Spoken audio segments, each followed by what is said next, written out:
Assalamualaikum warahmatullahi wabarakatuh. Kali ini kita bertemu lagi di mata kuliah Psikologi Industri dengan materi Safety Climate.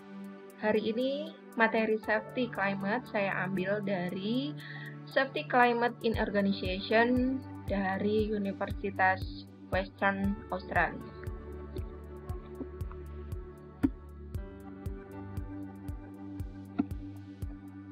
Safety climate adalah nilai yang dirasakan ditempatkan pada keselamatan dalam suatu organisasi pada titik waktu tertentu. Iklim keselamatan adalah gambaran keselamatan pada satu titik waktu yang dapat berubah dengan cepat baik harian maupun mingguan. Sebagai contoh, iklim keselamatan dapat meningkat setelah menerapkan prosedur keselamatan baru atau setelah terjadinya suatu insiden kecelakaan. Safety climate di sini akan saya bahas dari pandangan beberapa ahli. Yang pertama dari Gardelman tahun 2010 menyatakan bahwa safety climate itu adalah sebuah konstruk dan fenomena abstrak. Kemudian safety climate relatif stabil dari waktu ke waktu.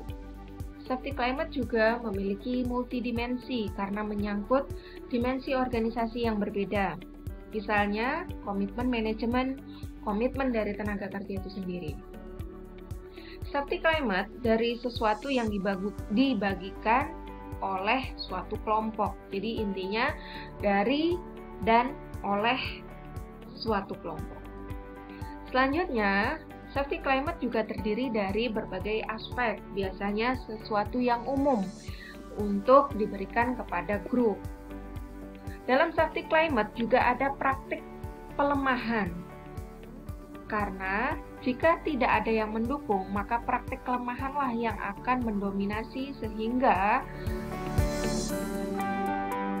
safety behavior tidak akan terbentuk. Dan biasanya safety climate juga bersifat fungsional. Sedangkan safety climate menurut Turner, Fawcett, dan Larson, menurut mereka safety climate itu dibagikan oleh kelompok, dibangun oleh kelompok, sifatnya relatif stabil, dia bersifat multidimensi, diekspresikan melalui nilai, simbol, dan tindakan oleh pribadi pekerja. Kemudian dia fungsional dan tidak dibentuk secara acak. Artinya, safety climate itu harus dibentuk keseluruhan dari satu unit atau satu divisi. Sedangkan safety climate menurut Bryden tahun 2000 menyatakan, safety climate itu dapat dipandang dari 6 aspek. Yang pertama dari aspek manajemen, terutama dari supervisi. Kemudian dari sistem keamanan. Selanjutnya safety climate dapat dilihat dari manajemen resiko yang dilakukan. Kemudian dari tekanan kerja, kompetensi, serta prosedur ataupun aturan yang diterapkan di tempat kerja. Safety climate yang paling sering dibahas adalah dari NOSAC nomor 50. Di sini NOSAC menyatakan ada 7 item untuk membangun sebuah safety climate. Yang pertama adalah prioritas keselamatan manajemen dan kompetensi. Kedua, pemberdayaan keselamatan manajemen. Ketiga, keadilan keselamatan manajemen. Keempat, komitmen keselamatan pekerja. Kelima, prioritas keselamatan dan resiko non-penerimaan. Keenam, komunitas komunikasi, pembelajaran, dan kepercayaan pada kompetensi keselamatan yang dimiliki oleh rekan kerja. Dan yang terakhir adalah kepercayaan pekerja terhadap kemanjuran sistem keamanan. Jika kita perhatikan pada tabel ini, dimensi yang digunakan oleh NOSAC 50 terdiri dari 7 hal yang tadi saya sebutkan, beserta aspek-aspek yang lebih dirinci. Seperti manajemen safety itu dirinci kembali menjadi workers perception, prioritas safety, dan sebagainya. Begitu juga dari sisi manajemen safety justice, worker safety commitment, worker safety priority and risk non-acceptance, peer safety communication, workers trust in efficiency of system.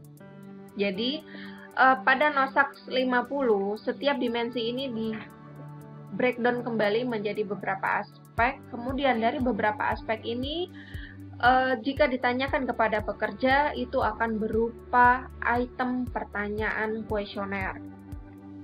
Nah, bagaimana cara membuat item pertanyaan kuesioner ini? Pada NOSAK dia sudah membuatkan kuesionernya yang baku.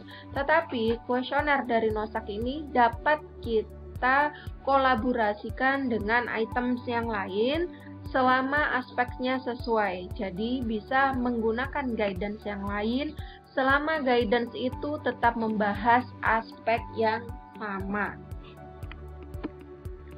Nah, Safety Climate Tools menurut OSHA itu terdiri dari beberapa hal. Yang pertama, adanya accident dan near miss report. Artinya apa? Near miss pun, walaupun hanya kejadian yang hampir celaka, itu wajib dibuatkan reportnya, laporannya, sehingga tidak akan terjadi near miss selanjutnya yang dapat berakibat ke kecelakaan kerja. Kemudian, yang kedua adanya organisasi komitmen. Ketiga adanya health and safety orientasi. Selanjutnya juga ada health and safety trust. Health and safety trust ini artinya K3 atau kebijakan yang sudah diterapkan oleh K3 itu harus dipercaya oleh semua pekerjanya bahwa hal tersebut adalah hal yang dapat membuat mereka aman. Selanjutnya ada lagi usability of procedure. Kemudian ada engagement health and safety. Jadi untuk penerapan K3 itu kita harus membuat perjanjian di awal. Kemudian ada peer group attitude. Artinya ada satu kelompok yang dibangun dari awal untuk dijadikan contoh dari kelompok pekerja yang lain. Dan yang terakhir adalah adanya resource for health and safety. Artinya di sini resource for health safety ini jika dirasa tenaga kerja itu kurang dalam hal K3, maka resource-nya yang terpenting di sini adalah memberikan pelatihan. Kalau resource yang dianggap di sini adalah dari sisi lingkungannya, maka yang harus diperbaiki adalah sistem yang ada di lingkungan. Ini adalah Safety Climate Tools dari OSHA.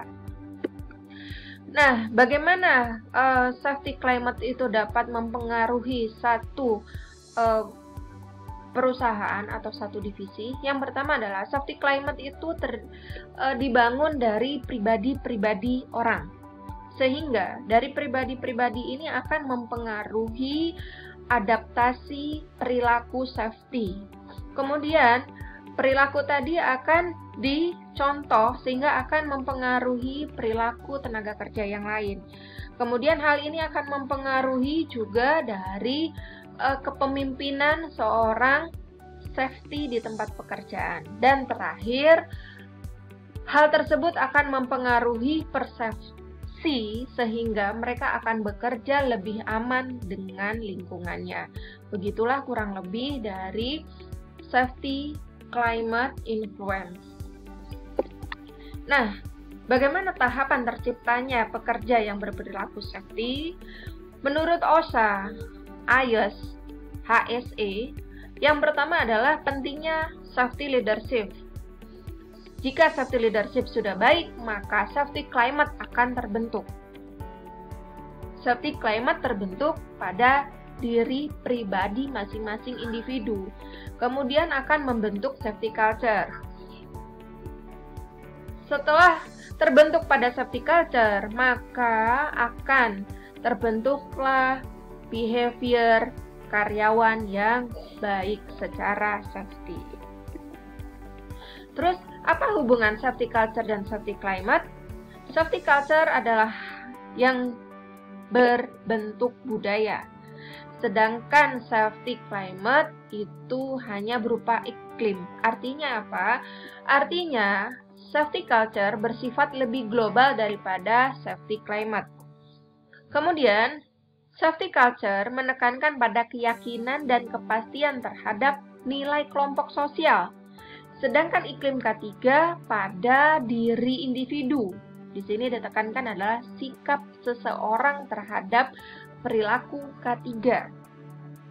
Selanjutnya, budaya K3 dapat diketahui jika iklim K3 itu telah baik. Keempat, iklim K3 dapat dianggap sebagai pengukur atau indikator budaya melalui sikap dan perilaku anggota organisasi dalam waktu tertentu. Sekian untuk safety climate. Terima kasih. Assalamualaikum warahmatullahi wabarakatuh.